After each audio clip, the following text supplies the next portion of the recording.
SPS slimming and beauty clinic की जानिब से लेटेस्ट टेक्नोलॉजी से अपना वेट कम करें। हमारे पास स्किन एंड पिंपल्स के लिए भी कई ट्रीटमेंट्स है, तो देर किस बात की। SPS slimming and beauty clinic से अभी रब्ता करें। हमारा एड्रेस है beside Agarwal sweet house lane, JN road, Abids, Hyderabad. Chairman A18 Telangana news Mohammed Azam Ali. NDA को पैचवर्क करार देते हुए तेलंगाना चीफ मिनिस्टर रेवंत रेड्डी ने नरेंद्र मोदी से सवाल किया कि अगर इन्हें 400 सीटें मिल रही है तो इन्हें चंद्रबाबू नायडू या नवीन पटनायक की ज़रूरत क्यों है।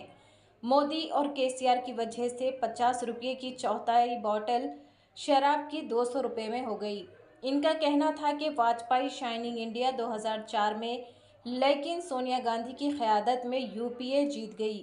अगर कोई बीआरएस से मिलता है तो इसे समाजी बाइकॉट का सामना करना पड़ेगा। यहाँ तक कि कोकापेट की तरह मेडचल में भी ज़मीन 100 करोड़ रुपये फी एकड़ में बिकती है। हम इसके मुताबिक तरक्की करेंगे। बीआरएस को आइंदा इंतखाबात में डिपॉजिट नहीं मिलेगा।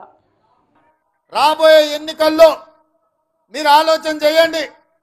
ఇయాల రాష్ట్ర ప్రభుత్వమే కాదు, పార్లమెంటులో 14 మంది మన కాంగ్రెస్ వాళ్ళు ఉంటే ఎవరున్నా ప్రభుత్వం పొత్తుల ప్రభుత్వం మనమే వస్తుంది। ఇయాల మోడీ 400 సీట్లు వస్తాయి అంటుండు।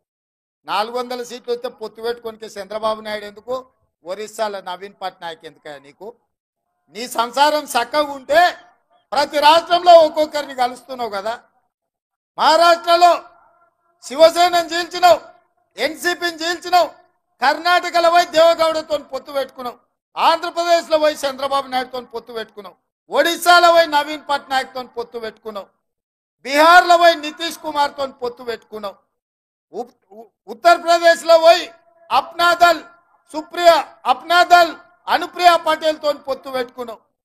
ఇవాళ ఎన్డీఏ మొత్తం అతుకుల బొంత కాదా?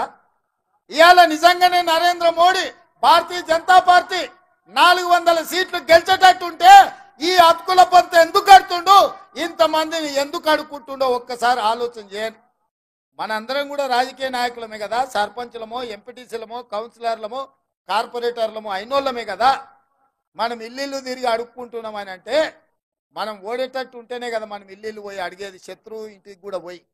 నిన్నటి వరకు పడనోళ్ళని అందరినీ, నిన్నటి వరకు అక్రమ కేసులు పెట్టిన వాళ్ళందరినీ ఇవాళ నరేంద్ర మోడీ ఎందుకు అడుక్కుంటున్నాడు అంటే భారతీయ జనతా పార్టీ కాలం చెల్లింది।